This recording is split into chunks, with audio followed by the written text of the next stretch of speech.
اعوذ باللہ من الشیطان الرجیم بسم اللہ الرحمن الرحیم الحمد للہ رب العالمین الصلاة والسلام علی اشرف الانبیاء والمرسلین سیدنا و نبینا ابی القاسم محمد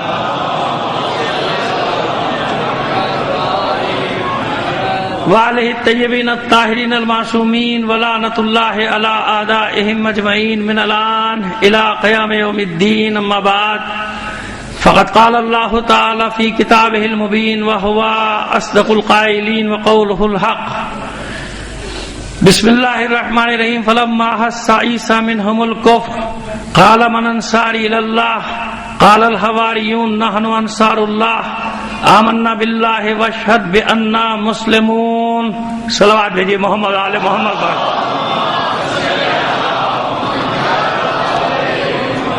آپ سے درخواست کروں گا مرحوم سید عاشق حسین نقوی اور ان کے خاندان کے دیگر مرحومین تمام اپنے مرحومین کو شامل کر کے خاص طور پہ شہدائے ملت کو شامل کر کے ایک سورہ فاتحہ پڑھ کر بخش دیجیے گا. بسم اللہ.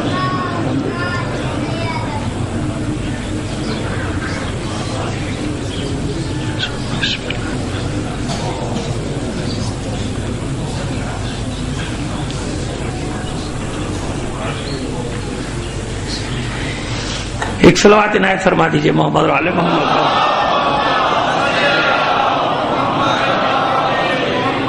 ہمارے برادر عزیز ملتان سے عباس حیدری صاحب میرے گزارش پہ تشریف لائے ہیں، لیکن آج کیونکہ ظاہر وقت کچھ چیزیں کنٹرول میں نہیں ہے، جیسے ٹریفک کنٹرول میں نہ آپ کے نہ میرے، کتنی بھی جلدی نکلو کہیں بھی پھنس گئے تو پھنس گئے بس. اس کے بعد بلکہ ایک دفعہ تو یاد ہے مجھے وہ مجلس ہی نہیں پڑھ سکا، مجلس سے 1 کلومیٹر پیچھے پھنسا رہا، پیدل بھی جاتا تو نہ پہنچ پاتا، ایسا بھی ہو چکا. تو اس لیے آج مختصر پڑھا میرے بھائی نے، اور میرے بھائی پڑھنے کے تقاضوں کو بھی جانتے ہیں کیونکہ ظاہر انہیں معلوم ہے یہاں بتا دیا کیا تھا کہ وقت کی بڑی پابندی ہے.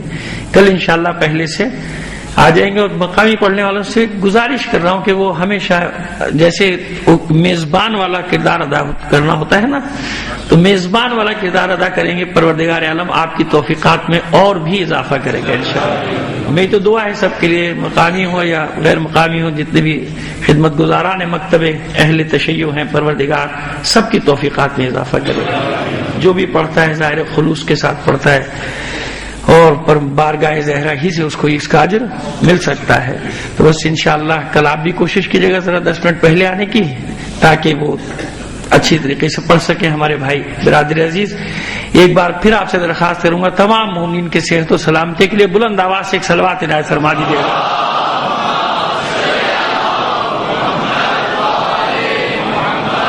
فلما احس عیسی منہم الکفر، جب موسیٰ نے احساس کیا، یہ محسوس کیا کہ اب یہ قوم کفر پہ اتر آئی ہے، اب یہ سننے والی نہیں ہے. کیوں؟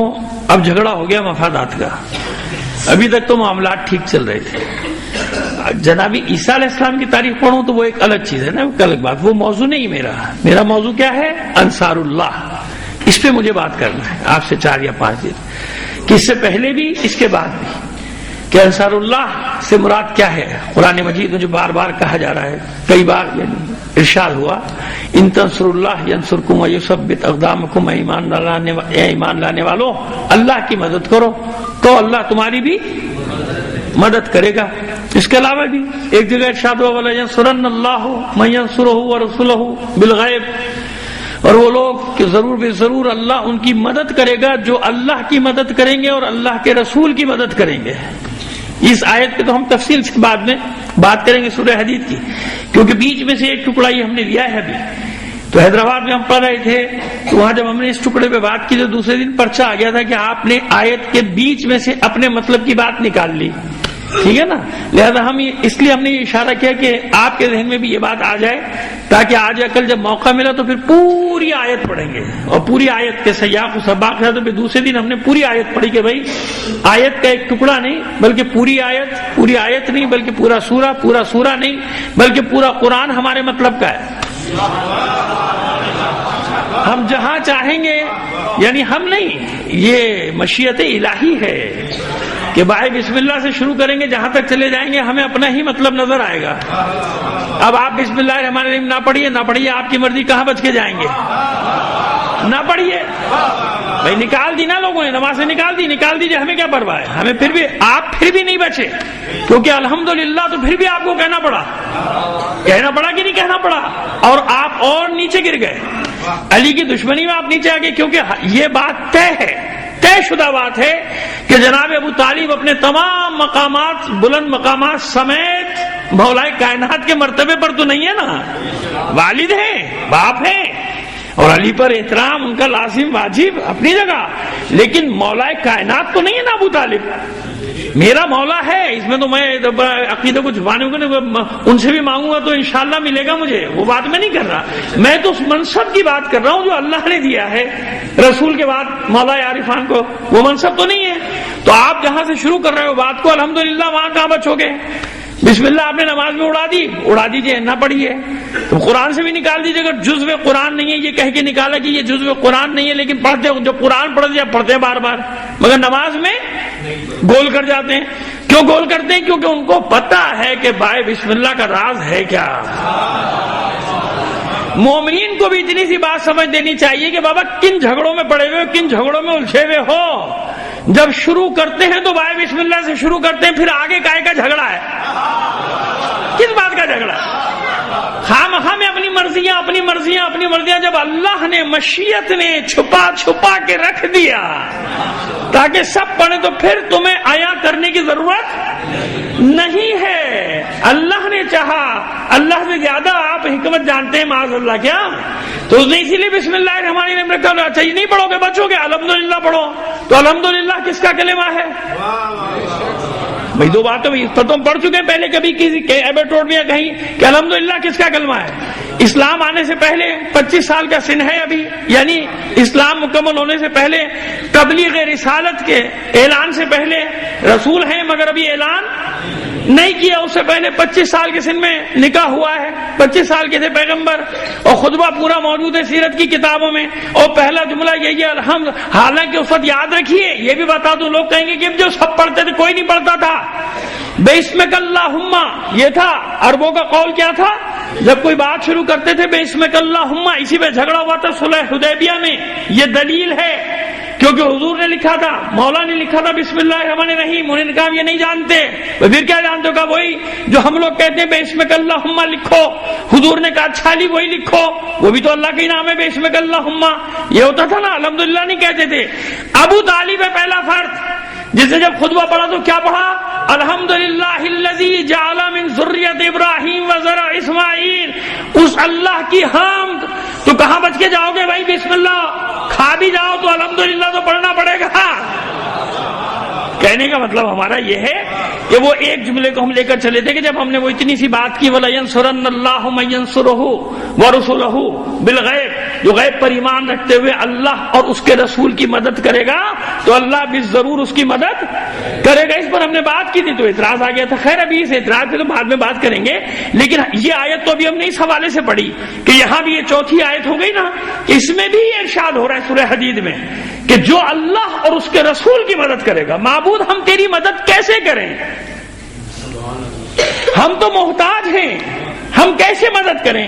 تو جتنے بھی مفسرین ہیں ہمارے ہو یا کسی کے ہوں، سب نے یہاں یہی مطلب کیا کہ نہیں بھائی اللہ کی مدد کرنے کا مطلب یہ ہے کہ اللہ کے دین کی مدد کرنا، یعنی اللہ کے جہاں بھی انصار اللہ کی بات آ جائے گی، اللہ کے مددگار یعنی اللہ کے دین کے مددگار، یعنی جو اللہ کے دین کی مدد کر رہا ہے وہ کس کی مدد کر رہا ہے؟ اللہ کی۔ جو اس کے رسولوں کی مدد کر رہا ہے وہ کس کی مدد کر رہا ہے؟ اللہ کی۔ جو بھی کام کر رہا ہے اللہ کے دین کے لیے، میں کل مثال دے دی تھی، واپس جانا نہیں چاہتا وہاں پہ، لیکن ابھی ان ہستیوں کی طرف آنا چاہتے ہیں کہ جو اپنے اپنے دور میں انصار اللہ کا کردار ادا کرتے رہے، اللہ کی مدد کرتے رہے، حالانکہ نہ انہوں نے اللہ کو دیکھا، بس انہوں نے تو رسول سے یہ گواہی مانگی کہ آمنا باللہ، ہم اللہ پر ایمان لائے، واشہد بأننا مسلمون، اور اے عیسیٰ گواہ رہیے گا کہ ہم مسلمان ہیں، آپ گواہ رہیے گا ہمارے اسلام پر۔ تو اللہ نے جناب عیسیٰ کے حواریوں کو کیا منصب دیا؟ انصار اللہ، یہ اللہ کے مدد کرنے والے ہیں۔ تو جس نے جس زمانے میں رسولوں کی مدد کی وہ کس کے مددگار ٹھہرے؟ اللہ کے۔ ایک اشارہ دیتے ہیں، واقعہ دوسرا پڑھیں گے، کیونکہ وہ واقعہ پڑھ چکے جس کی طرف اشارہ کر رہے ہیں۔ اللہ نے جناب موسیٰ کی ذمہ داری لگائی، جائیے فرعون کی طرف، جناب موسیٰ نے مدد کرنے والا مانگا۔ کس کی مدد کرنے والا؟ اپنی مدد کرنے والا۔ اچھا آپ کس کے لیے کام کر رہے ہیں جناب موسیٰ؟ اللہ کے لیے کام کر رہے ہیں بھائی، اللہ کی مدد کر رہے ہیں۔ اور اپنے لیے کس کو مانگ رہے ہیں؟ جناب ہارون کو مانگا تھا نا، بہت سنا آپ نے مجھ سے، جناب ہارون کو مانگا۔ جناب ہارون جناب موسیٰ کی حیات میں ہی انتقال کر گئے۔ یہ بتائیے کہ مانگا موسیٰ نے تھا، بنایا کس نے تھا؟ دینے والا کون ہے؟ اگر موسیٰ کی اپنی مرضی ہوتی وسیع بنانے کی تو موسیٰ بنا لیتے۔ اگر وسیع بنانا اپنی مرضی پر موقوف ہے تو جناب موسیٰ بنا لیتے کہ تو نے مجھے ذمہ داری کی، یہ میرا مددگار ہے، یہ میرا وزیر ہے، یہ میرا وسیع ہے۔ لیکن جناب موسیٰ جانتے کہ میں پیغمبر ہوں، میں رسول ہوں، میں اللہ کا نمائندہ ہوں، اللہ کی مرضی کے بغیر کام نہیں کر سکتا۔ اللہ کی مرضی، معبود مانگنا میرا کام ہے، دینا اللہ کا کام ہے، دے یا نہ دے اللہ نے دے دیا۔ تو یہ جو وزیر بنایا، یہ جو وسیع بنایا جناب ہارون کو کس نے بنایا؟ اللہ نے بنایا نا۔ مانگا موسیٰ نے، بنایا اللہ نے۔ جناب ہارون انتقال کر گئے جناب موسیٰ کے سامنے، اب کسے وسیع بنایا؟ نہیں شمون کہاں، وہ تو جناب عیسیٰ کے۔ میں نام آپ سوال نہیں کر رہا، کلاس تھوڑی لگی ہوئی ہے۔ ایک صلوات بھیجیے محمد عالم۔ اب سنیے، یہی تو ہے آج ساری بحث، آج اسی پر گفتگو کرنا ہے ہمیں، انشاءاللہ آپ ساتھ دیں گے ہمارا، اور دیکھیے کیا مطلب کوشش کریں گے آپ تک پہنچانے کی۔ اب جسے وسیع بنایا اس کا نام ہے یوشع، جناب یوشع بن نون۔ اب یاد آ گیا آپ سب کو، سنا ہوا ہوتا ہے نام، ظاہر میں نے عرض کیا میں کو کلاس تھوڑی لے رہا ہوں، نمبر تھوڑی دینے، اس بات ہے ہوتا ہے۔ پس کس کو وسیع بنایا؟ جناب یوشع بن نون کو۔ اب یہ بتائیے کہ جناب یوشع بن نون کو جو وسیع بنایا ہے اپنی مرضی سے بنایا ہے؟ بنا ہی نہیں سکتے نا۔ پہلے اعلان، ایک اصول طے ہو گیا کہ جو بھی وسیع بنائے گا وہ اللہ سے پوچھ کے بنائے گا، یا اللہ بنا کے بھیجے گا یہ آپ کا وسیع ہے، یا پھر یہ مانگیں گے کہ آپ اسے میرا وسیع بنا دیں۔ آصف برقیہ کو اللہ نے بنایا، آصف برقیہ کو وسیع کس نے بنایا؟ جناب سلیمان کا اللہ نے بنایا۔ مگر جناب سلیمان ڈر رہے تھے کہ میری قوم نہیں مانے گی، میری قوم نہیں مانے گی، کیوں؟ میری بہن کا بیٹا ہے، بھانجا ہے، نہیں مانے گی میری قوم۔ نتیجہ کیا ہوا کہ امتحان کا میدان رکھ دیا۔ وہ جو کل ہم نے اشارے کیے تھے آج ان کو پورا کریں گے۔ امتحان کا میدان رکھ دیا کہ اب جیسے یہ امتحان دے دو تو اب آپ بتائیے کہ زمان و مکان مسخر ہوئے کہ نہیں ہوئے آصف برقیہ کے لیے؟ زمان و مکان کی بات کر رہا ہوں، مسخر ہوئے نا۔ کیوں؟ نبی کی مدد کرنے والا ہے اور سچی مدد کرنے والا ہے۔ اور نبی نے اعلان کیا کون ہے جو تخت بلقیس کو سب سے پہلے لائے گا؟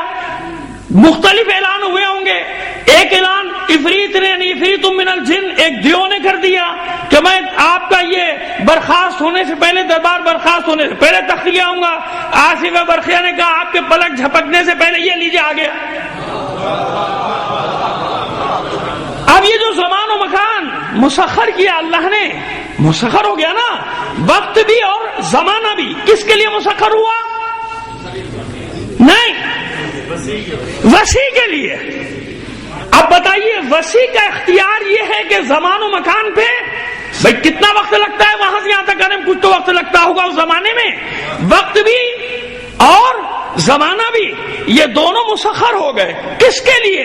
ایک وسیع کے لیے جو نبی نہیں ہے، پیغمبر نہیں ہے۔ جناب سلیمان کے اختیار میں جانتا ہوں کہ اس سے زیادہ ہے، اتنا میں جانتا ہوں کہ جناب سلیمان کا اختیار جناب آصف برقیہ سے زیادہ ہے، لیکن زمان و مکان مسخر ہوئے کہ نہیں ہوئے؟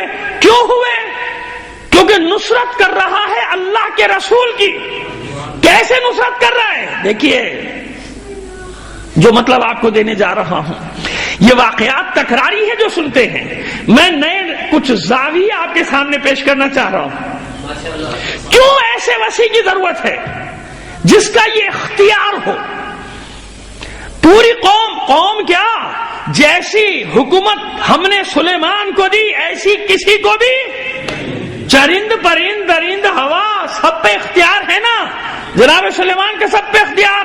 لیکن قوم کا حال کیا ہے کہ کہ جب وہ مسجد تعمیر کر رہے ہیں جسے یہ اب ہیکل سلیمانی کہتے ہیں، تو وہ بیت المقدس کی تعمیر کر رہے ہیں، تو اس وقت کیا ہوا؟ سب کام کر رہے ہیں جن و انس، وہ کون ہیں؟ ان کی امت ہیں، ان کو نبی جانتے ہیں، ایمان رکھتے ہیں، اللہ کو مانتے ہیں، لیکن قوموں کا مزاج دیکھیے کیا ہے کہ اس وقت ملک الموت آ گئے، جناب اسرائیل پیغام اجل لے کر آ گئے، چلیے بھائی بلاوا آ گیا، عصا پہ کھڑے ہوئے، کیوں؟ جب تک کھڑے رہیں گے کام کریں گے، یوں دیکھ رہے ہیں کنکھیوں سے ادھر سلیمان ادھر ہوا، بیٹھ جاؤ آرام سے، نہیں کرنا کام، ایسے ہی ہوتا ہے نا، یا نکل لیں گے ادھر ادھر کہیں اور کوئی بہانہ کر لیں گے، جناب سلیمان جانتے یہ سب بھاگ جائیں گے، یہیں کھڑے رہو، اور اسی وقت پیغام اجل آ گیا اللہ کی طرف، چلیے ابھی سلیمان نے گئے تو بڑا غضب ہو جائے گا، تمہیں نہیں معلوم جیسے میں ہٹا بیچ سے ان کو پتا چلے گا میرا انتقال ہو گیا تو بھاگ جائیں گے سب۔ یعنی ہر زمانے میں قوموں کا مزاج ایک ہی ہے، ایک ہی ہے، جب تک وہ سامنے رہبر اوپر، وہ رہبر نبی ہو، رسول ہو، پیغمبر ہو، امام ہو، ٹھیک ہے، سامنے سے ہٹا یہ بھی اپنی پٹڑی سے ہٹے اور کسی چھپر کو تلاش کرتے کہ چھپر کے نیچے بیٹھ جائیں، چھپر کو عربی میں کہتے ہیں سقف۔ اب باقی تشریح کرنے کی تو ضرورت نہیں نا مجھے، صلوات بھیج دیجیے محمد آل محمد پہ۔ سقف کہتے ہیں چھت کو، چھپر کو سقف کہتے ہیں، ٹھیک ہے جناب، اتنی بات ہوئی تو جناب سلیمان تو بھائی کیا کروں، وقت آپ کا یہی ہے، اتنی سانسیں، بات ختم ہو گئی، ابھی کیا کیا جا سکتا ہے؟ تو کچھ نہیں کیا جا سکتا، چلیے کہو تو اچھا بھائی ایسا کرو کہ کھڑے کھڑے جان لے لو، میں ایسے کھڑا رہوں جب تک یہ مکمل نہ کر لیں، ٹھیک ہے چلیے یہ کر سکتا ہوں آپ کے لیے۔ اب وہ جناب روح نکل گئی اور جناب سلیمان ایسے کھڑے، اب وہ دیکھ رہے ہیں سب، وہ کام کر رہے ہیں بیچارے، سورج غروب ہوا، سب نے کہا پسینہ پوچھتے ہوئے بھائی اب تو چھٹی ہے، ادھر کوئی جواب ہی نہیں ہے، چھٹی گائے کی بھائی، پھر جا رہے ہیں، قریب جا رہے ہیں، چلا رہے ہیں، دیکھ رہے ہیں آنکھیں کھلی ہوئی دیکھے جا رہے ہیں، جواب نہیں دے رہے، ایک نے پکڑ کے جو ہلایا تو گر گئے، دیکھو ہم صبح سے بیوقوف بن رہے تھے، پتہ نہیں کب دم نکل گیا، ہم کام کیے چلے جا رہے ہیں۔ تو دیکھا آپ نے قوموں کا مزاج کیسا ہوتا ہے، اس لیے وسیع کی ضرورت ہوتی ہے نا کہ وہ وسیع جو بعد میں لے کر چلے، اب جو وسیع کا جہاں تک اختیار ہے وہیں تک قوم کو لے کے چل سکتا ہے نا، تو آئیے پھر واپس لے جائیں۔ تو جناب ہارون کے بعد وسیع کی ضرورت پڑی، کسے وسیع بنایا؟ جناب یوشع بن نون کو وسیع بنا دیا۔ اب جناب یوشع بن نون کو جو وسیع بنایا ہے جناب موسیٰ کی اپنی مرضی ہے، اپنی مرضی سے بنا ہی نہیں سکتے، اگر اپنی مرضی ہوتی تو پہلے ہارون کو اپنی مرضی سے بنا دیتے نا، اپنی مرضی سے نہیں بنایا، اللہ کے حکم سے بنایا۔ تو جناب یوشع بن نون کو جو وسیع بنایا کس کی مرضی سے بنایا؟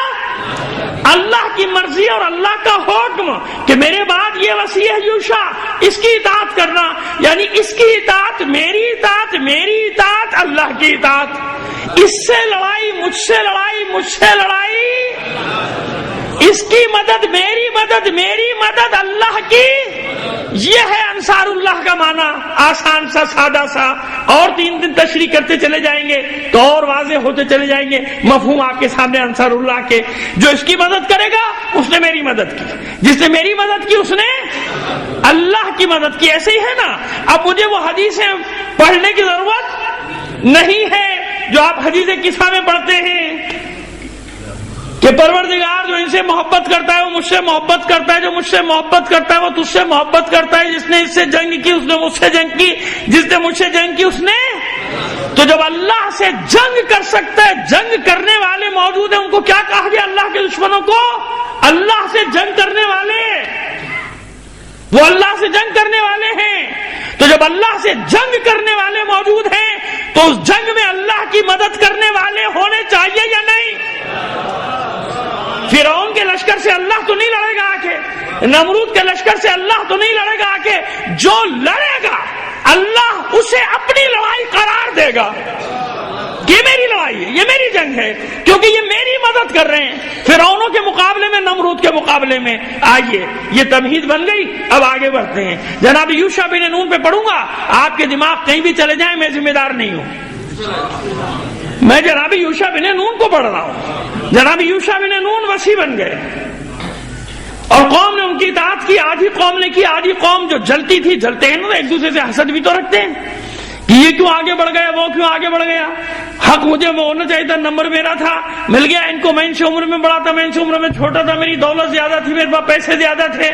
ایسے ہی ہے نا. تو کیونکہ انسان ہے نا، عام انسان، یہ سب آپ عام معاشرے میں دیکھتے ہیں، ہمیشہ یہی ہے، ایسے ہی ہے. خدا کا شکر ادا کیجیے اس زمانے میں نہیں تھے، ورنہ داستان کا حصہ ہوتے. اگر یہی بات سوچ لے انسان کہ اس زمانے کے لوگوں کی باتیں ہو رہی ہیں، وہ بھی انسان تھے ہم جیسے، ہم اس زمانے میں ہوتے تو ابھی کہاں ہوتے؟ نہیں ہوتے نا. تو اللہ کا شکر ہے کہ ابھی ہیں، ہے نا اللہ کا شکر. تو بھائی یہ بھی سوچ لیجئے کہ 100 سال بعد نہیں ہوں گے، قصہ ہوگا جیسے 100 سال پہلے والوں کے قصے ہیں. 200 سال بعد ہم نہیں ہوں گے، قصہ ہوگا. سوچئے گا جو میں کہہ رہا ہوں، یہ بھی داستانیں بن جائیں گی. آج جو بھی اچھا کرے گا، برا کرے گا، دین کی مدد کرے گا، دین سے دشمنی کرے گا، بچے گا نہیں. آج کتنی مکاری کر لے، 200-300 سال بعد انصاف کے ساتھ لکھا جائے گا کہ کس کس نے دین کی مدد کی اور کس کس نے دین سے غداری کی ہے. یہ یاد رکھیے. یا علی یا علی یا علی مدد. اگر یہ سوچ لے نا انسان تو اس کا ضمیر مطمئن رہتا ہے کہ میں بھی قصہ پاری نہ بن جاؤں گا. جیسے کہ وہ قصے بیان کیے جا رہے ہیں، یہ قصے بیان کیے جائیں گے، یہ بیان کیے جائیں گے کہ کس کس نے دین کو بیچا، کس کس نے ضمیر کا سودا کیا، اور کون کون تھا، چاہے وہ ایک ہو چاہے وہ 2 ہوں. اللہ نے ان کے ذکر کو زندہ رکھا کہ نہیں رکھا؟ ہارون زندہ ہیں شبر و شبیر کے ساتھ، یوشع بن نون زندہ ہیں، باقی کے نام مجھے بتا دیجئے آپ. نہیں نا. تو بس جناب موسیٰ کے بعد، جناب ہارون کی وفات کے بعد، جناب شبر و شبیر جو ہارون کے بیٹے ہیں، ان کی ذمہ داری کیا ہے؟ بیت المقدس کی تولیت، یعنی اس کے متولی قرار پائے، خدمت گزار قرار پائے. عبادت خانوں کے مالک نہیں ہوتے، خدمت گزار ہوتے ہیں. ہمارے یہاں بعض جگہوں میں الٹا ہے، عبادت خانوں کو اپنی ملکیت سمجھتا ہے انسان، اور آنے والوں پر بھی اپنی مرضی چلاتا ہے کہ ہماری مرضی سے آئے گا، ہماری مرضی سے نہیں آئے گا. ختم ہو گئی بات.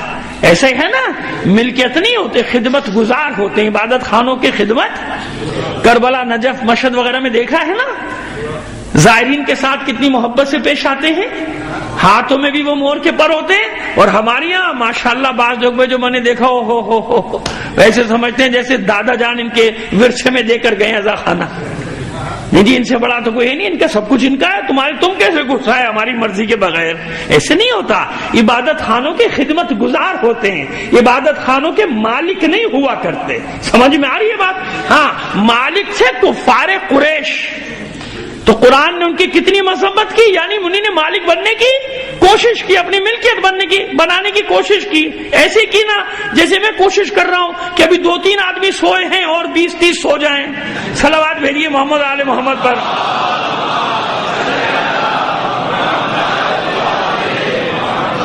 اچھا، میں نے اندازہ لگایا بعض لوگ جان کے آنکھ بند کرتے ہیں تاکہ مولانا کی نظر پڑے گی اور یہ جملہ تو کہے کوئی. ایک صلوات بھیجیے محمد آل محمد پر. جناب آئیے، ادھر ادھر نہ دیکھیے، میں خود اس طرف نہیں دیکھتا جدھر کہہ رہا ہوتا ہوں، کیونکہ عزت نفس سب کی مجھے محترم ہے. میرے لیے سب کی عزت نفس کو مجھے محفوظ رکھنا ہوتا ہے. بس پیغام پہنچ گیا، کافی ہے. اب آئیے آگے بڑھتے ہیں. یوشع بن نون کو بنانے والے ظاہری طور پہ کون ہے؟ جناب موسیٰ. کیا جناب موسیٰ اپنی مرضی سے کوئی کام کر سکتے؟ نہیں. جناب ہارون کے لیے اللہ کا حکم لینا پڑا نا. تو جب جناب موسیٰ اپنی مرضی سے نہیں بنا سکتے تو وہ جس کے لیے قرآن یہ فرما رہا ہو وما ينطق عن الهوى ان هو الا وحی یوحى، میرا حبیب نطق کرتا ہی نہیں سوائے اس کے کہ اپنے رب کی مرضی سے جو کہتا ہے وہ وہی کی زبان ہے. تو اب بتائیے، جس کا ہر نطق ہی نطق الہی ہو، مرضی الہی ہو، تو اب وہ اپنی مرضی سے بنا سکتا ہے کسی کو؟ نہیں بنائے گا نا. وہاں بھی وہی مسئلہ ہوا نا، اسی لیے تو جھجک ہے، اسی لیے تو جھجک رہے. لیکن ابھی یہاں نہیں آنا مجھے، ابھی مجھے وہی رکھنا ہے کہ وہاں ہوا کیا. یوشع بن نون کے بارے میں بتانا ہے. جناب یوشع بن نون وسیع بن گئے اور لوگوں میں اختلاف پڑ گیا. یہ کیسے بن گئے؟ ارے بھائی موسیٰ نے بنایا، غلط بنایا. پہلے اپنے بھائی ہارون کو بنا دیا، اب اپنے چہیتے یوشع بن نون کو بنا دیا، اس کو امر مسلط کر دیا. لڑ سکتے نہیں جناب یوشع سے، کیونکہ جناب یوشع تمام جنگوں کے فاتح ہیں. جب کوئی لڑنے کو تیار نہ ہوتا تھا قوم کہتی تھی جائیے آپ، اور آپ کا اللہ کیوں نہیں لڑ رہا، تو یوشع بن نون آگے ہوتے تھے کہ موسیٰ قوم کو چھوڑیے میں ساتھ ہوں، قوم نہ جائے نہ صحیح میں ساتھ ہوں، میں آپ کی مدد کروں گا. تو جو رسول کی مدد کر رہا ہے قرآن نے انہیں کیا کہا ہے؟ انصار اللہ کا نا. من انصاری، دیکھیے اصول رکھیے سامنے، اصول بالکل سامنے رکھیے. من انصاری اللہ قال الحواریون نحن انصار اللہ. جس نے بھی اللہ کے رسول کی مدد کی اس نے کس کی مدد کی ہے؟ اللہ کی. ایک جگہ نہیں، 4 نشاندہی میں کر چکا، مزید اور کروں گا انشاءاللہ، زندگی رہی مجالس میں دیگر مجالس میں جو باقی بچی ان میں کر دوں گا نشاندہی آپ کے سامنے. تو اب یہ ذہن میں رکھیے آپ کہ اللہ کی مدد کر، رسول کی مدد کرنے والا کون ہے؟ یعنی وہ اللہ کی مدد کر رہا ہے، وہ انصار اللہ ہے. یہ اصول طے ہو گیا، یہ قرآن نے اصول دے دیا کہ جو میرے رسول کی مدد کرے گا وہ میری مدد کرے گا. اور احادیث رسول نے بھی مہر لگا دی اس کے اوپر کہ جس نے ان سے محبت کی مجھ سے محبت کی، مجھ سے محبت کی اللہ سے محبت کی، جس نے ان سے دشمنی کی مجھ سے دشمنی کی، مجھ سے دشمنی کی، جس نے ان سے جنگ کی اس نے مجھ سے جنگ کی، اور جس نے مجھ سے جنگ کی اس نے اللہم ہؤلاء اہل بیتی وخاصتی لحمہم لحمی ودمہم دمی یعلمنی ما یعلمہم ویحزننی ما یحزنہم. یہ ساری اتنی روایات ہیں کہ اس کو آپ کہاں کہاں تک ضعیف قرار دیں گے، آپ کی عقل ضعیف ہو جائے گی، مگر یہ روایتیں ختم نہیں ہوں گی. اب مشکل یہ ہے کہ مجھے جہاں پڑھنا ہے پھر وہیں پر آتا ہوں کہ یوشع بن نون کے خلاف کیا جائے، پلاننگ کیا کی جائے. لہذا کہا جاتا ہے کہ قوم کے 2 منافق، اور ہاتھ کہاں ڈالا، کہاں پہ ہاتھ ڈالا جانتے ہیں آپ؟ استعمال کرنے کے لیے پڑھوں گا ماضی، حال سامنے رکھیے گا. ہاتھ کہاں ڈالا؟ جناب موسیٰ کے گھر میں.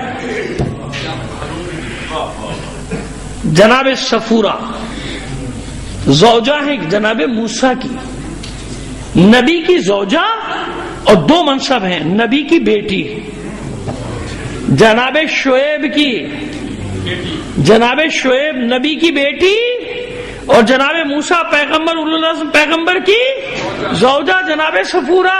کہیں صفرا یا صفرا بھی نام ہے لیکن زیادہ تر صفورہ کہا گیا. ہماری بحث اس میں نہیں، ہماری بحث کیریکٹر میں ہے، نام کے زیر و زبر میں نہیں. جہاں ہوگی زیر و زبر کی بحث وہ بھی بتا دیں گے، یہاں زیر و زبر کی بحث نہیں ہے.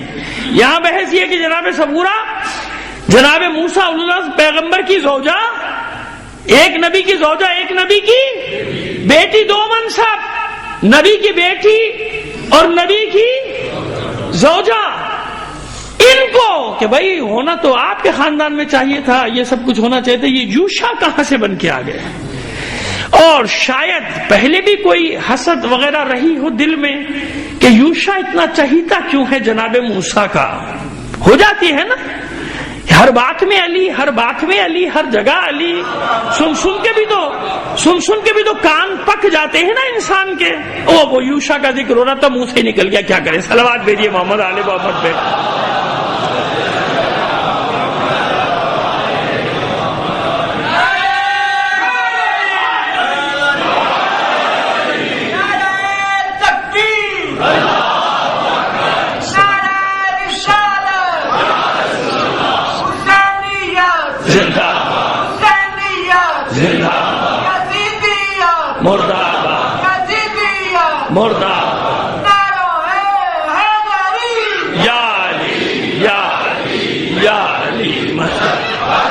اب بات ہماری کہاں ہو رہی تھی، وہ کیا کریں، وہ دل میں وہی ہے تو دماغ میں بھی وہی، تو زبان پہ بھی وہی آ جاتا ہے. جو آپ کے دل میں وہی میرے دل میں کیوں چھپاؤں. تو صلوات بھیجیے محمد آل محمد پر. اب جناب یوشع بن نون کے مقابلے پہ کون آ گیا؟ 2 منافقوں نے لشکر جمع کر دیا جناب صفورہ کی قیادت میں، ہلہ بول دیا. جناب یوشع سمجھاتے رہے کہ آپ کا یہ مقام نہیں ہے، آپ کا یہ منصب نہیں ہے، جو کچھ بھی ہے دل میں اللہ جانے، آپ جانے. لیکن ایسے نہ نکلیے گھر سے، آپ محترم ہیں، آپ کو اللہ نے منصب دیا ہے، احترام دیا ہے، احترام کو باقی رکھیے. نہیں، آگے مقابلے میں جنگ ہوئی، جنگ کا نتیجہ وہی ہوا جو بعد میں ہوا تھا، جنگ ختم ہو گئی. جناب صفورہ حراست میں ہیں، اب کیا کیا جائے؟ جناب یوشع مشورہ کر رہے ہیں کہ بھئی اب کیا کروں ان کے ساتھ؟ قتل کر دیجئے، قتل کر دیجئے، نہیں کیونکہ آپ کے مقابلے پر آئیں گے. آپ وسیع کہا کہ نہیں، یہ نہیں ہو سکتا، مجھے حیا آتی ہے. یوشع بن نون، یہ وسیع ایک آپ کو میسج بھی دینا چاہ رہا ہوں، اور یہ میسج جہاں تک پہنچا سکتے ہیں پہنچائیے گا. کاش ایسا کر دیں گے آپ، میرا دل خوش ہو جائے گا. فرماتے ہیں جناب یوشع مجھے حیا آتی ہے، میں یہ نہیں کر سکتا. کیوں؟ بہرحال یہ پیغمبر کے حرم میں رہی ہے. جناب صفورہ پیغمبر کے حرم میں رہی ہیں، جناب موسیٰ کے حرم میں رہی ہیں، مجھے حیا آتی ہے. یہ جانے، اللہ جانے جو انہوں نے کیا، اللہ جانے، لیکن ایسا نہیں ہو سکتا. ان کو احترام سے ان کے گھر پہنچا دو. اب آپ مجھے بتائیے، کریکٹر ہے نا کردار. جناب موسیٰ کے وصی کی بات کر رہا ہوں کہ جناب موسیٰ کے وصی کا کردار کیا ہے؟ کہا کہ نہیں مجھے حیا آتی ہے. انہوں نے رسول کے وصی پر چڑھائی کی ہے، جنگ کی ہے، رسول کے جانشین پر حملہ کیا ہے، لیکن پھر بھی مجھے حیا آتی ہے. کیوں حیا آتی ہے؟ اس لیے آتی ہے کہ یہ موسیٰ کے حرم میں رہی ہیں، یہ جناب موسیٰ کی زوجیت میں رہی ہیں، لہذا انہیں احترام سے لے جاؤ. اور کب آرام سے گھر میں بیٹھیے گا، اب نہ نکلیے گا. تو روتی ہوئی، توبہ کرتی ہوئی چلی گئی، روتی ہوئی، توبہ کرتی ہوئی چلی گئی. مگر واقعہ تو رہ گیا نا، واقعہ تو رقم ہو گیا کہ اللہ کے رسول کے وصی کے مقابلے میں آنا، یعنی اللہ کے رسول کے مقابلے میں آنا، اور اللہ کے رسول کے مقابلے میں آنا یعنی اللہ کے مقابلے میں آنا. اور جو اللہ کے رسول کی مدد کر رہا ہے وہ کون ہے؟ وہ نصرت رسول کر رہا ہے. جو نصرت رسول کر رہا ہے وہ کیا کر رہا ہے؟ نصرت. تو اللہ جس کو جیسا منصب دے گا. تو جناب یوشع نے وصی ہونے کا حق ادا کیا کہ نہیں ادا کیا؟ اسی لیے وصی بنا کر گئے تھے کہ یہ میری قرابت داری کا خیال کرے گا. بھائی وہ جانے، اللہ جانے، مگر وصی نے قرابت داری کا خیال کیا. اب یہ تھا جناب یوشع کا اختیار، اس سے زیادہ اختیار جناب یوشع کا نہیں تھا. اب مجھے بتاؤ کہ اس وصی کا کیا حال ہوگا جس کے پاس یہ اختیار بھی ہو تو کیا ہے تو زوجیت سے نکال دے.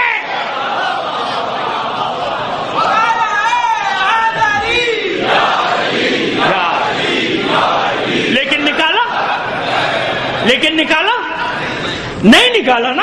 کیوں؟ اللہ جانے، وہ جانے. لیکن احترام، کس چیز کا احترام؟ اللہ کے رسول کے حرم میں رہیں، بس اتنا احترام کافی ہے. ٹھیک ہے؟ پیغام دینا چاہتا ہوں کہ جن چیزوں کے لیے ہمارے ائمہ طاہرین نے، معصومین نے منع کیا، میں نے عرض کر دیا کہ جو علی کے مقابلے پر آئے گا وہ حق تھوڑی ہے، اس پر تو بات کریں گے. علی حق ہے، ختم ہو گئی بات. اس کے مقابلے پہ جو بھی آئے گا وہ ناحق ہے، ایسے ہی ہے نا. لیکن معاشرتی مسائل، سماجی مسائل کا تقاضا یہ ہوتا ہے کہ اگر اس وقت مولا کوئی ایسا قدم اٹھاتے، یا جناب چلیے وہ یوشع تک کی بات رکھتے وہی بہتر ہے، اتنا ہی کافی ہے. جناب یوشع کوئی ایسا قدم اٹھاتے تو ہمیشہ کے لیے نفرتوں کے بیچ اور وہ جنگ و جدال اور قتال کا بازار گرم رہتا. کیونکہ لوگ کہتے بھائی نبی کی زوجہ تھی، نبی کی بیٹی تھی، نبی کی زوجہ تھی، نبی کی بیٹی تھی، ایسا ہوتا رہتا نا. لہذا ان مصلحتوں کو جن کو امام سمجھتا ہے اس سے آگے بڑھنے کی کوشش نہ کرو. سمجھ لو کہ وہ امام ہے، اور امام بھی کیسا امام ہے؟ کائنات کا امام ہے نا. ابھی اس پر بات کریں گے آگے چل کر آپ سے. لیکن بس جناب یوشع بن نون نے کیا کیا کہ مجھے حیا آتی ہے. کیوں؟ کہ صفورہ حرم میں رہی ہے رسول کے، پیغمبر کے، نبی کے، لہذا احترام سے ان کو واپس بھیج دیا. اب جو ان کے مقابلے پر تھا یہ باطل تھا؟ باطل تھا نا، اور خود احساس بھی ہوا، توبہ بھی کہ میں نے غلط کیا، مجھے نہیں جانا چاہیے تھا یوشع کے مقابلے میں۔ ان دونوں نے مجھے، کون دونوں؟ قوم کے دو منافق، صلوات بھیجیے محمد آل محمد پر۔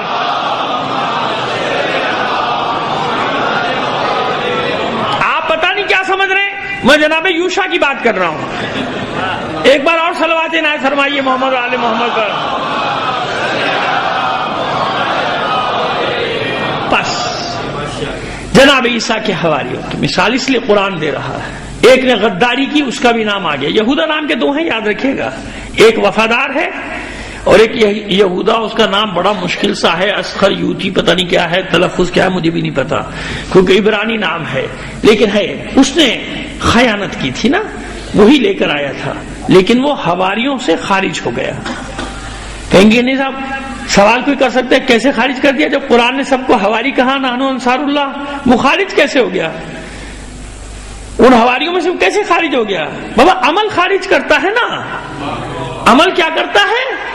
اب کوئی لاکھ کہتے ہیں عیسیٰ کہ وہ انصار اللہ ہے، انصار اللہ کہا ہے اللہ نے سب کو، عیسیٰ کے حواریوں میں تھا، بھائی حواریوں میں تھا، کس وجہ سے تھا؟ عمل کی وجہ سے تھا۔ جب عمل نہیں رہا تو حواری بھی نہیں رہا۔ فمن تبعنی فإنہ منی، جو اتباع کرے گا وہی مجھ میں سے ہوگا، جو میرا اتباع کرے گا وہ مجھ میں سے ہوگا، جو اتباع نہیں کرے گا، جناب ابراہیم نے کہ اصول کو قرآن نے نقل کر دیا نا کہ جو اتباع کرے گا وہ میری ذریت میں پروردگار، جو میرا اتباع نہیں کرے گا وہ میری ذریت میں، صلبی میں تو ہو سکتا ہے جناب ابراہیم کی اولاد، لیکن ویسے شمار نہیں ہوگا کہ یہ مجھ میں سے نہیں ہوگا جو میرا اتباع نہیں کرو۔ اتباع کو شرط بنا دیا کہ اگر اولاد بھی ہے تو باہر ہو جائے گی۔ تو عیسیٰ کے حواری بھی کب تک حواری ہیں؟ کون کون حواری ہے؟ جو اتباع کرتا چلا جائے گا، جس نے اتباع کیا وہ قیامت تک انصار اللہ کہلائے گا، قیامت تک کے لیے انصار اللہ۔ شبش ابن ربی، مثال دیتا ہوں ایک کردار کی، شبش ابن ربی ایک کردار ہے جو صفین میں حضرت علی کی طرف سے لڑا ہے۔ صفین میں کس کے لشکر میں ہے؟ مولا کے لشکر میں ہے۔ اب سمجھ میں آ رہی ہے آپ کی بات؟ جو ہمارے بعض، میں تو کم پڑھا لکھا ہوں نا، زیادہ پڑھے لکھے لوگوں کی سمجھ میں نہیں آتی یہ بات۔ یہ کیسے ہو سکتا ہے صفین میں کہ مولا صلب دیکھ دیکھ کے تلواریں مار رہے تھے؟ ہاں تم سے نہیں ہو سکتا، مولا سے ہو سکتا ہے۔ جو کام تم سے نہیں ہو سکتا تو تم یہ کیوں سمجھتے ہو کہ وہ مولا کائنات سے بھی نہیں ہو سکتا؟ جب قرآن یہ اختیارات دے رہا ہے اور میں مثالیں دیے چلا جا رہا ہوں آپ کو، بیٹا ہاں اب آنکھ کھل گئی، شاباش، بہت اچھے لگ رہے ہو، صلوات بھیجیے محمد آل محمد پر۔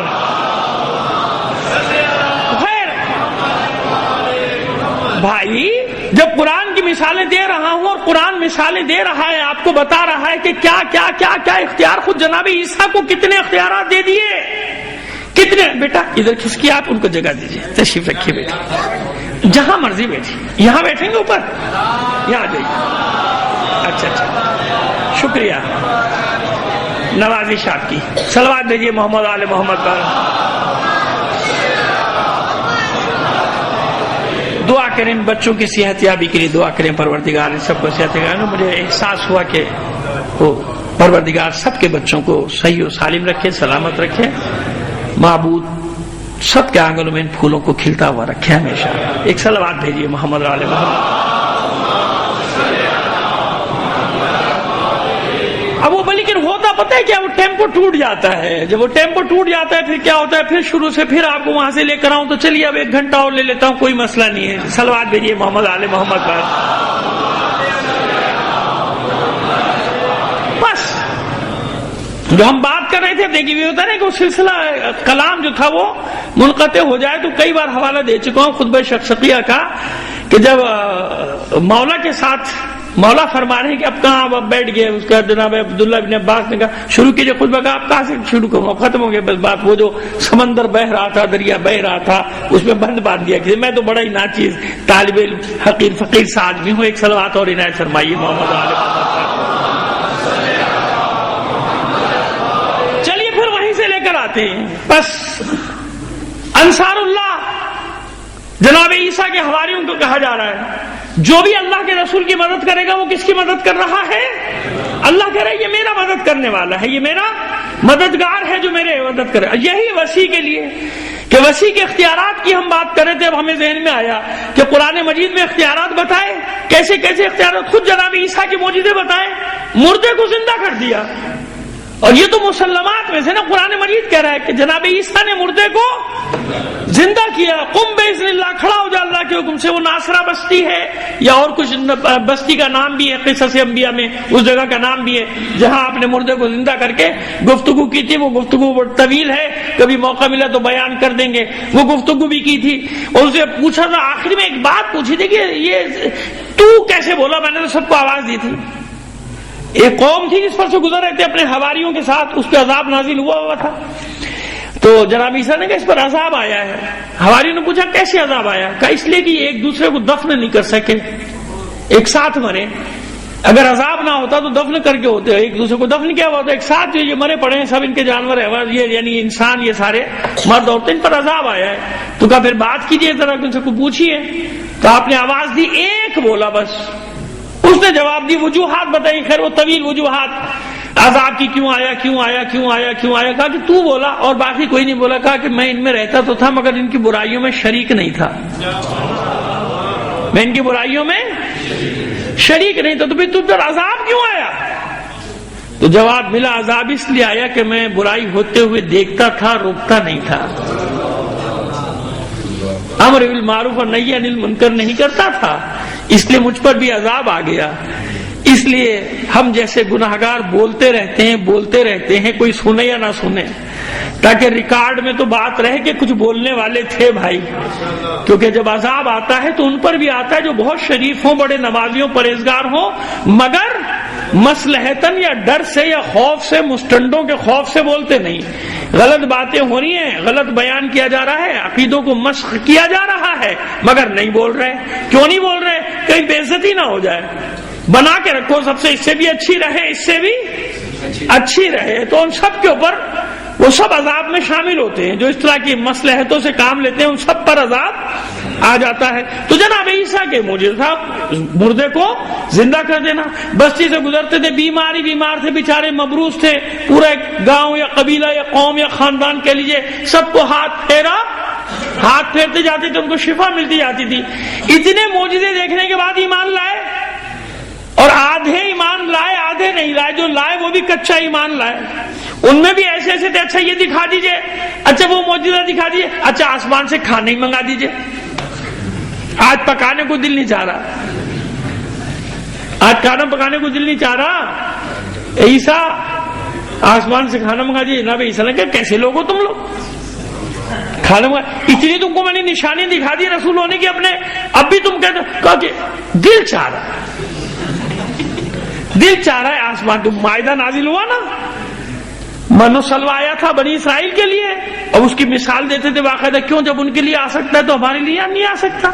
ہمارے لیے بھی آنا چاہیے، ہمارے لیے بھی منگا دیجئے مائدہ. کچھ اس میں اچھے بھی تھے، کچھ کہتے تھے نہیں عیسیٰ ہم اس لیے نہیں مانگ رہے بلکہ اپنے یقین میں اور اضافے کے لیے. جیسے کہ جناب ابراہیم نے کہا تھا نا کہ پروردگار مشاہدہ کرنا چاہتا ہوں. یقین تو ہے، مشاہدہ یعنی دیکھنا چاہتا ہوں کہ کیسے ہوگا یہ کام. جناب عیسیٰ نے کہا اچھا بھائی چلو مائدہ منگا دو، پروردگار بھیج دے. لگ گیا دسترخوان، کھاؤ بھنی ہوئی مچھلیاں. مچھلی کا زیادہ دیر اور بھی غذائیں تھیں. اب وہ جناب اب لوگوں کو عادت پڑ گئی، سارے عمرا نے کو بہترین کھانا کھانے کو ملا. پھر حکم موسیٰ عمرا کے لیے نہیں ہے، غریبوں کے لیے، غریبوں میں لگا دیا دسترخوان. تو اب کیا کہتے ہیں؟ یہ جادو ہے. کیا ہے یہ جادو ہے، یہ سحر ہے. کچھ ایمان لے آئے ایمان لانے والے، مگر جب یہ جناب موسیٰ نے معجزے دکھانے شروع کیے تو اب کیا ہوا؟ اب یہودیوں میں ہلچل مچ گئی نا. یہودیوں میں جو کل میں نے بتایا تھا کہ سارے پریشان ہو گئے کہ یہ کیا ہو رہا ہے، یہ تو ہمارے ہاتھ سے گیا. ساری قوم ادھر جا رہی ہے. 17 سال سے لے کر آپ کا سن مبارک 19 سال 20 سال جو زیادہ سے زیادہ سن ملا ہے، زیادہ سے زیادہ آج میں کھنگالتا رہا، کچھ کتابیں ڈھونڈ کے بھی لاتا رہا تو 33 سال مجھے ملا. میں اپنی تسلی کرنا چاہتا تھا کہ آخری کیا ایج کہیں لکھی ہے کہ 30 سال کی عمر میں شروع کیا اور 3 سال میں یہ سب کام ہو گیا کہ انہوں نے اپنے خیال میں آپ کو پھانسی پر بھی لٹکا دیا. اب جب یہ موقع آیا تو اب لوگوں سے مدد طلب کی تو لوگ بھاگ گئے. ایمان تو تھا مگر لڑنے والے اب کوئی نہیں ساتھ. اب وہ 11-12 بچے ہواری. ان ہواریوں سے بھی جناب عیسیٰ نے کہا اب تم جا سکتے ہو اور پھیل جاؤ دنیا میں میرا پیغام لے کے. اب وہ جب پیغام لے کے پھیلے وہ تو صحیح پھیلے, ان کے بعد والے ان سے زیادہ پھیل گئے. کیسے؟ ایک صلوات بھیجیے محمد آل محمد.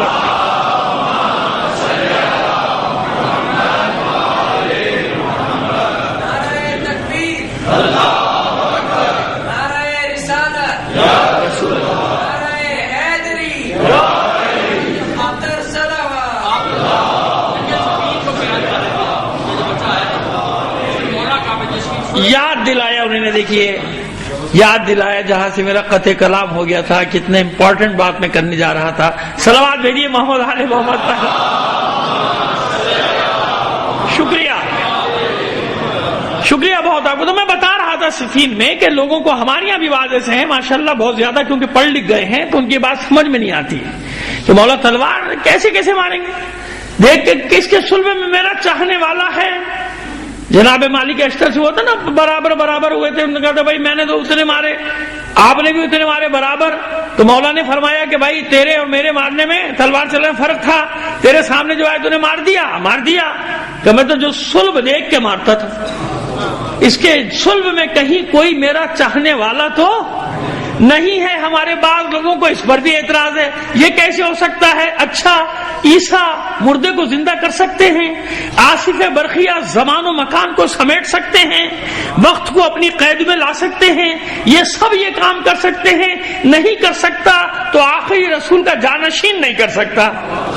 یا جب منطق ہے آپ کی سرکار ہماری سمجھ سے بالا کر ہے, یہ منطق یہ کون سی توحید کا تقاضا ہے کہ علی کے کمالات کو ہی نہ سمجھا جائے؟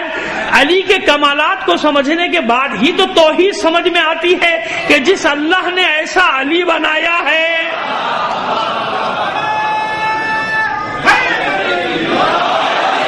میں تو اسی اللہ کو مانتا ہوں بھائی, اور خدا کا شکر ہے الحمدللہ اللہ گواہ ہے, میرے دل کو بھی جانتا ہے, میرے دماغ کو بھی جانتا ہے. اپنے معبود آپ سے سب چھپ سکتا ہے, اللہ سے تو کچھ نہیں چھپا ہوا. بابا میں خود توحید پرست ہوں, میں جانتا ہوں کہ اللہ کی ذات میں کسی کو شریک نہیں, مگر میں نے پہچانا کیسے؟ پہچاننے کے اپنے اپنے طریقے ہیں, ہزاروں لاکھوں طریقے ہیں. میں نے تو ایسے پہچانا کہ جس نے ایسا علی بنا دیا وہ کیا ہوگا.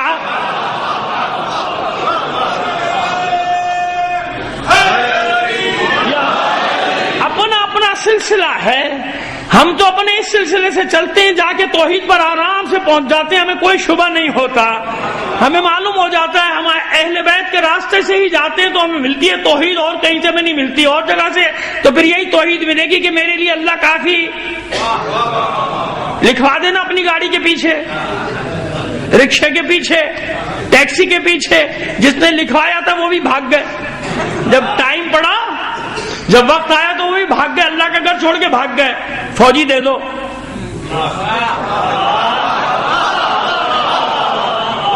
پوری 150 سال سے چلا رہے ہیں, 150 سال سے چلا رہے ہیں, اللہ کے سوا کسی کو نہیں پکارنا, کسی کو نہیں پکارنا. جب اللہ کو پکارنے کا ٹائم آیا تو اللہ کو ہی نہیں پکارا, باقی سب کو پکارا. امریکہ کو پکارا, برطانیہ کو پکارا, اسرائیل کو پکارا, یہاں تک کہ پاکستان کو بھی پکارا. لاؤ بھائی فوجی دے دو. کیوں بھائی؟ اب اللہ یاد نہیں آ رہا, اب اللہ کی مدد کافی نہیں. تو بھائی توحید توحید توحید پرست, یہ نعرہ بڑا دلکش ہوتا ہے. توحید کو سمجھنا ذرا, جس راستے سے اللہ نے کہا ہے نا اسی راستے سے جاؤ گے تب اللہ ایک سمجھ میں آئے گا, ورنہ بس وہی اللہ ایک سمجھ میں آئے گا جو سعودیوں نے سمجھا ہے. ہاں صلوات بھیجیے محمد آل محمد پر. آئی بات؟ تو بات میں کر رہا تھا شبش ابن ربی کی, کہ مولا کی تلوار چل رہی تھی دیکھ کر چل رہی تھی نا. کہیں کوئی چاہنے والا آج تک نکل کے آتے کہ نہیں نکل کے آتے؟ ہر نکل کے آ رہے ہیں کہ نہیں نکل کے آ رہے ہیں نا. آج تک ہر دکان سے نکل کے آ رہے ہیں. پتہ نہیں کون کس کا صفین میں چھوڑ دیا ہوگا علی نے, کس کو چھوڑ دیا ہوا. جاؤ بھائی, اس کی نسل میں کبھی آئے گا تو ساری صدیاں گزر گئی, نکل کے آ رہے ہیں کہ نہیں آ رہے ہیں. خیر بات کو آگے بڑھاتے ہیں. شبش ابن ربیع صفین میں مولا کا ہم رکاب, مولا کی فوج میں شامل. مگر درہم و دینار کی خاطر قتل حسین میں شریک کربلا میں. یہ ہے انسان، حضرت انسان. عیسیٰ کے حواریوں کو چھوڑیے، مولا کے لشکر میں ایسے تھے. اس وقت مولا کے لشکر میں اور بعد میں یزید کے لشکر میں پچھتاتا تھا کیونکہ بعد میں ابن زبیر کے پاس چلا گیا تھا، پھر مارا گیا. اس کو یہ بھی انتقام امیر مختار کا شکار بنا. اس امیر مختار کا جو آج تک مظلوم ہے. ہمارے یہاں کچھ نام نہاد آج کل انٹلیکچوئل پیدا ہو گئے ہیں، دانشور نام نہاد، خود ساختہ دانشور، جنہیں امیر مختار غلط نظر آتا ہے. اگر امیر مختار غلط نظر آتا ہے تو تم کس کے راستے پہ چل رہے ہو بھائی؟ تم بھی بیٹھ جاؤ. تمہیں کس امام نے اجازت دی ہے یہ سارے کام کرنے کی جو کر رہے ہو؟ کس امام نے اجازت دی ہے تمہیں یہ کام کرنے کی؟ امیر مختار کو تو تم نے پڑھا ہی نہیں، مجھے یقین ہے، مجھے معلوم ہے کہ تم نے پڑھا ہی نہیں. امیر مختار کیا، تم نے محمد حنفیہ کو بھی نہیں پڑھا، تم نے جناب زید کو بھی نہیں پڑھا، تم نے یحییٰ ابن زید کو بھی نہیں پڑھا، تم نے حسن ابن یحییٰ ابن زید کو بھی نہیں پڑھا، تم نے آل حسن میں محمد نفس زکیہ اور ان کی اولاد کے قیاموں کو بھی نہیں پڑھا. اگر ان سب کو پڑھا ہوتا تو تم کہتے کہ امیر مختار وہ ہے جس نے بنی ہاشم کے گھروں میں خوشیاں دی ہیں، اس نے نصرت کی ہے، وہ انصار اللہ کا مصداق ہے. کربلا کے بعد امیر مختار مصداق ہے انصار اللہ کا. کیوں؟ ایک امام نہیں، چھٹے امام تک ہر امام نے اس کی تعریف میں جملے ادا کیے. آج صرف ایک بیان کروں گا، زندگی رہی باقی کل. حکم ابن مختار، کہیں ان کا نام حاکم ابن مختار ہے، دو بیٹے تھے مختار کے، ثابت ابن مختار اور حکم ابن مختار. وہ کہتے ہیں بغیر مطالعے کے پڑھتے ہیں. ان لوگوں کو مختار کے بارے میں پتہ نہیں. 20 سال پہلے کتاب لکھ چکا ہوں جس کے 10 سے زیادہ ایڈیشن آ چکے ہیں. کم سے کم کتاب خانوں کو کھنگال لیا کرو، پھر تمہیں پتہ چل جائے گا کہ کس ناچیز نے پڑھے بغیر کچھ کہا ہے یا اپنی طرف سے کچھ کہہ دیا ہے. یہ مجھے پہنچی ہے خبر. ان کو کیا پتا مختار کے بارے میں؟ ہاں بھائی میں بڑا جاہل ہوں، میں بڑا بالکل پرائمری پاس ہوں، لیکن مختار کے بارے میں جانتا ہوں کہ مختار کو نہ پڑھا ہوتا تو میرے لہجے میں بھی یہ مختاری پن نہ ہوتا. ہاں بس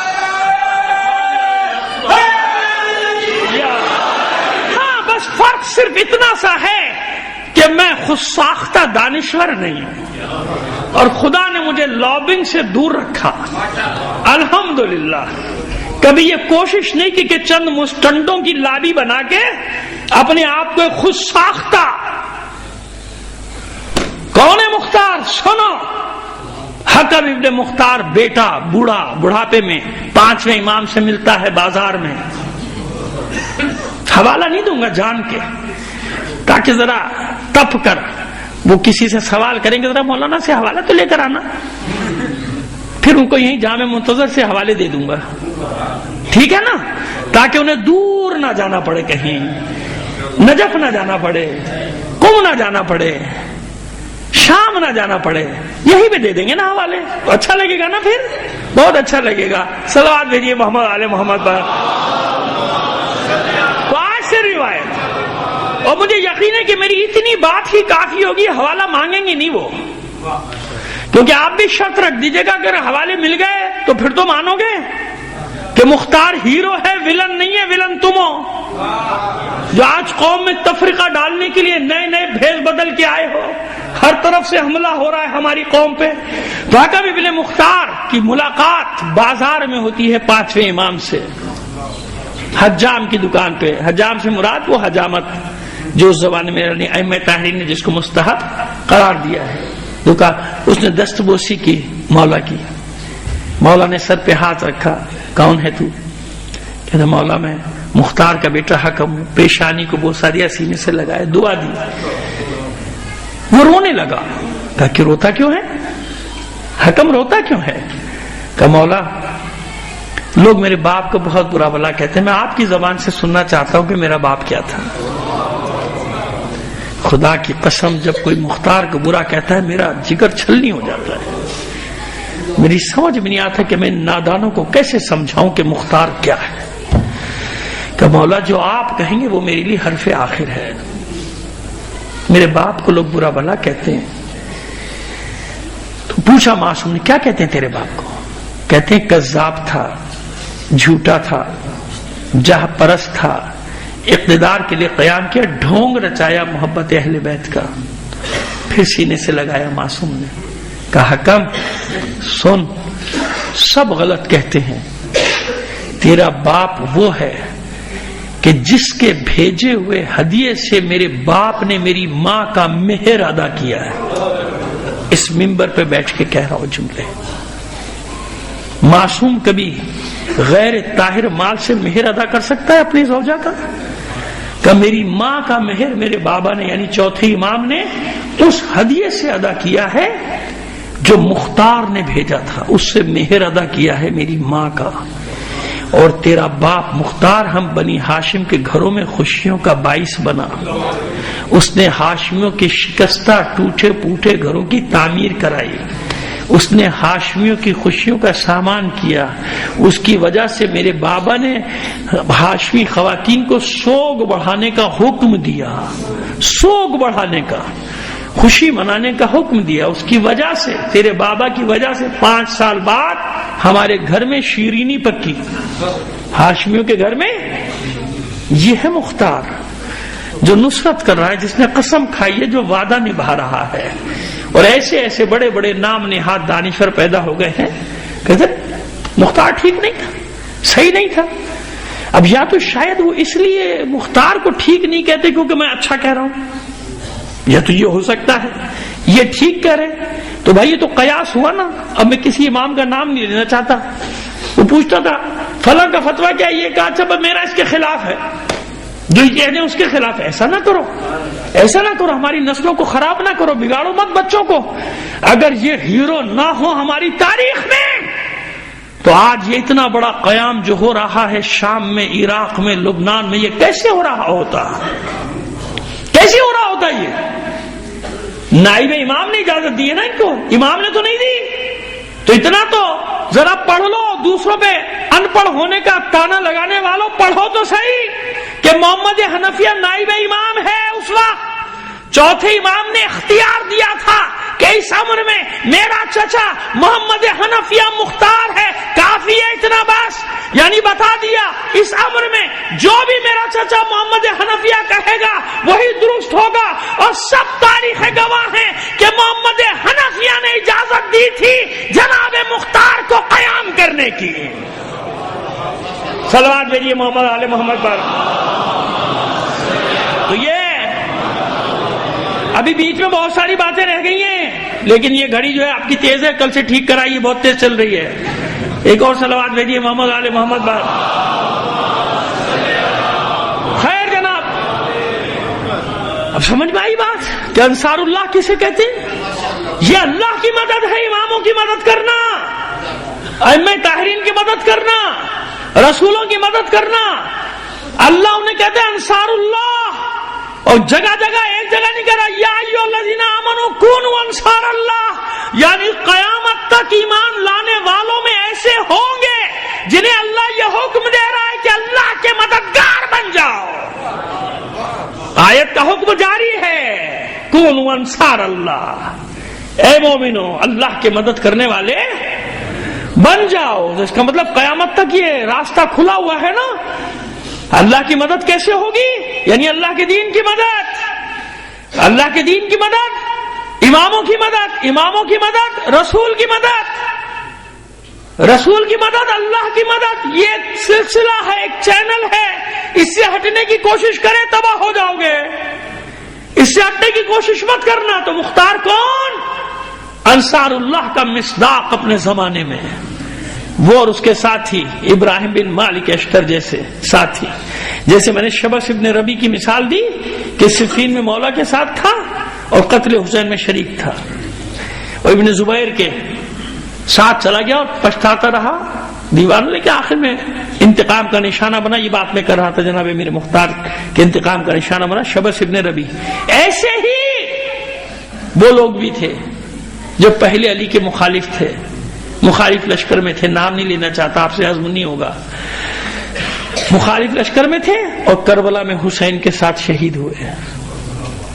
کربلا میں ایسے بھی تھے علی کے جانثار صحابی جو عمر ابن سعد کی سفارش لے کر آ گئے تھے مختار کے پاس، نام نہیں لینا چاہتا، میں نے کہا بھی آپ اتنے متحمل نہیں ہو سکتے ان ناموں کے، بہترین صحابی علی کے جانثار صحابہ میں نام ہے، لیکن مسئلہ وہی تھا بہنوئی ہم زلف ہونے کا، لہذا سفارش لے کے پہنچ گئے تھے مختار اشریف 605 میں پڑھ گیا، میں کیا کروں، یہ علی کے اتنے صحابی، میں بھی ان کا احترام کرتا ہوں، اور سفارش لے کر آئے عمر ابن سعد کی۔ لیکن وہ ایسا کام ہوا کہ وہ جو ان کے عبداللہ ابن کامل جو جن کو سالار بنایا تھا، اور ابراہیم بن مالک اشتر نے جب عمر ابن سعد کو گرفتار کیا تو راستے میں ہی دفعہ 107 لگوا دی۔ دفعہ 107 جانتے، ہنگامہ آ رہی، 200-250 آدمی پکڑے گئے، اس میں کسی ایک کے اوپر الزام ہی نہیں آتا، سب رہا جاؤ، تھوڑی دن بعد سب، تو وہاں جناب پبلک نے حملہ کر دیا، مارا پیٹا، اس کے ٹکڑے ٹکڑے کر ڈالے، ان کا بھائی کیا کریں، ہم تو لے کر آ رہے تھے، دفعہ 107 لگ گئی، لوگوں نے حملہ کر دیا، مار دیا، جو وہ تو بڑے ناراض ہو کے گئے مولا کے صحابی، لیکن مختار نے شکر کا سجدہ کیا کہ میں اس امتحان سے بچ گیا، کیونکہ وہ تو چاہتے تھے کہ یہ تو سردار تھا، اس کو کہتے چھوڑ دیا جائے، اس کی سفارش دے گا۔ تو یہ کریکٹر سے تاریخ میں بدلتے رہتے ہیں، ادھر سے ادھر، ادھر سے ادھر، ادھر سے ادھر، ادھر سے ادھر، کیونکہ معصوم نہیں ہے۔ اب ان حالات میں جو ثابت قدم رہے، ان حالات میں جو اپنے قول کو پورا کرے، ان حالات میں جو وعدہ پورا کرے کہ میں نے وعدہ کیا ہے حسین کی نصرت کرنے کا، زندان میں ڈال دیا گیا، زنجیروں میں جکڑ دیا گیا، جب رہا ہوا تو پورا وقت کس چیز میں صرف کر رہا ہے؟ لوگوں کو منظم کرنے میں کہ قتل حسین کا انتقام لینا ہے۔ ایک ایک قاتل کو کاش کے وقت ہوتا اور میں جناب ابن مختار کے اس پہلو پر روشنی ڈالتا، مگر وہ مضمون الگ ہے، وہ موضوع الگ ہے۔ خیر، پس یہ مختار کون؟ جس نے اہل بیت کو خوشیاں فراہم کی۔ اس نے سر کاٹ کاٹ کے کہاں بھیجے؟ کہاں بھیجے تھے؟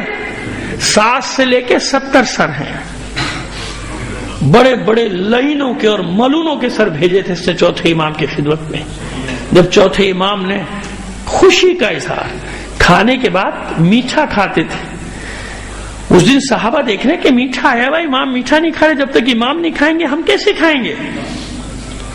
تو کہا کہ مولا آج آپ یہ شیرینی تناول نہیں فرما رہے، آپ کا دل نہیں چاہ رہا؟ کہا اس سے زیادہ بھی کوئی شیرینی ہو سکتی ہے میرے لیے کہ میرے سامنے میرے بابا کے قاتلوں کے سر رکھے ہیں، جو چوتھے امام کے دل کو اتنا خوش کرے مختار، اس کے بارے میں شک و شبہ ہے تمہیں؟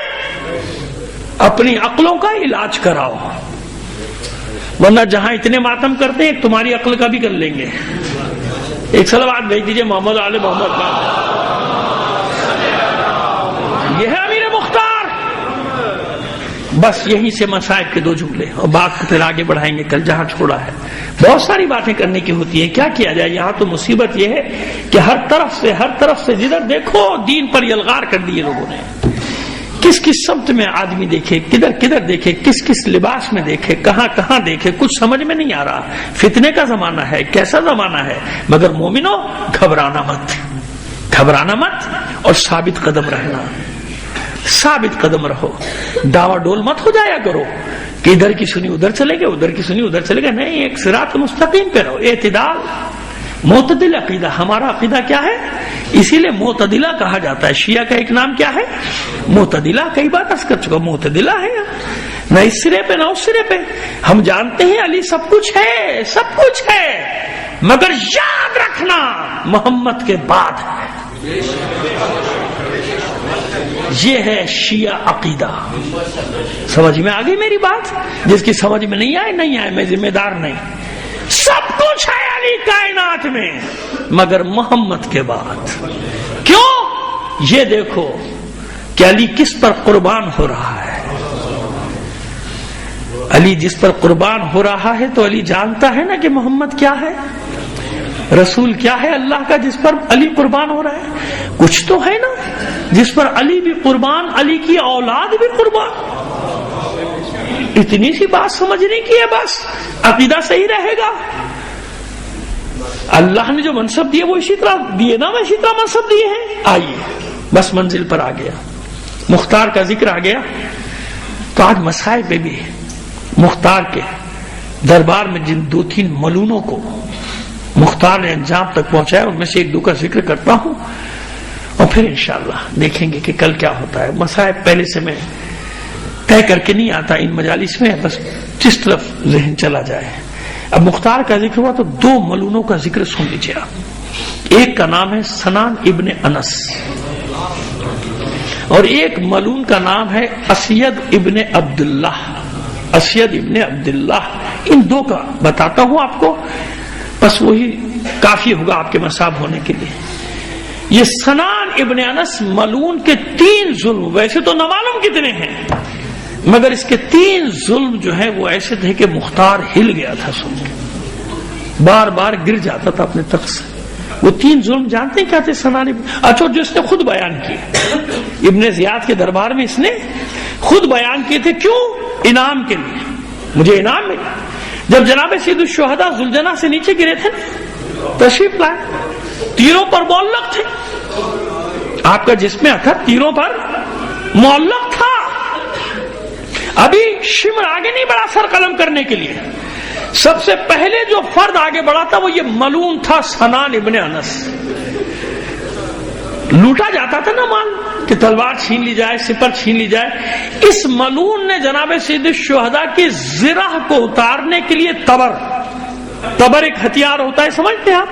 تلوار سے چھوٹا، خنجر سے بڑا، لیکن تلوار سے چوڑا، اس کو کہتے ہیں تبر، عربی میں تبر، اردو میں بھی اس کا نام ہے لیکن وہ ادبی نام نہیں ہے۔ اس کو یہ سمجھے کہ ایک بگدا ٹائپ کا جس سے وہ ہڈیاں کاٹی جاتی ہیں، گوشت نہیں بلکہ جانور کی، تو چوڑا ہتھیار۔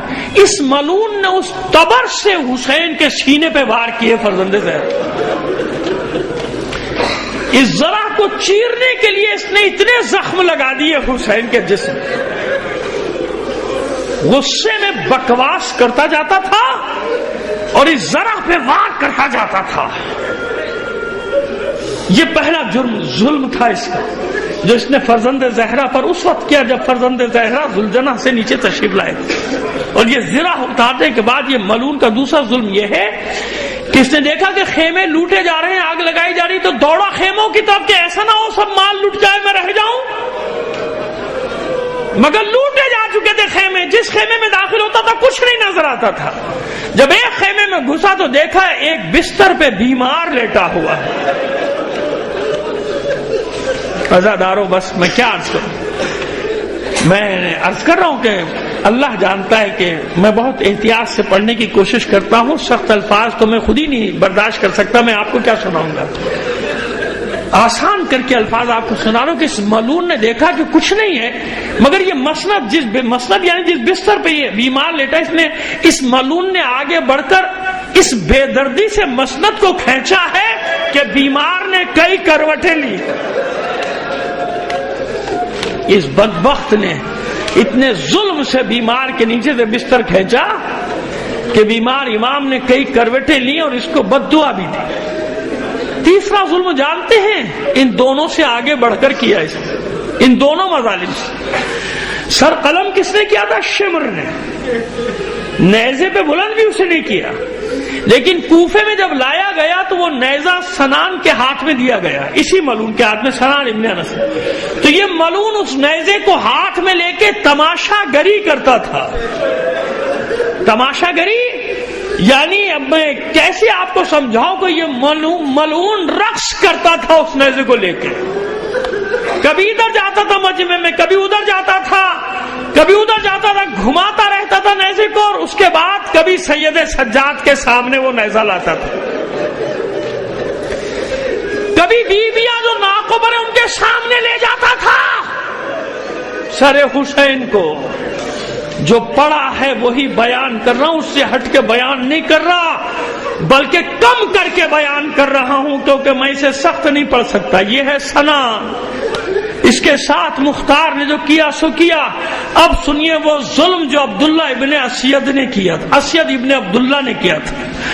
اس نے جب ابن زیاد کے دربار میں پہنچا تو اس کے اشعار ہیں ناسخ التواریخ میں کہ میرے دامن کو زر و جواہر سے بھر دے، مجھے سونے چاندی میں توڑ، مجھے سب سے زیادہ انعام دے، میں نے وہ کام کیا جو کربلا میں کوئی کرنے کو تیار نہ تھا۔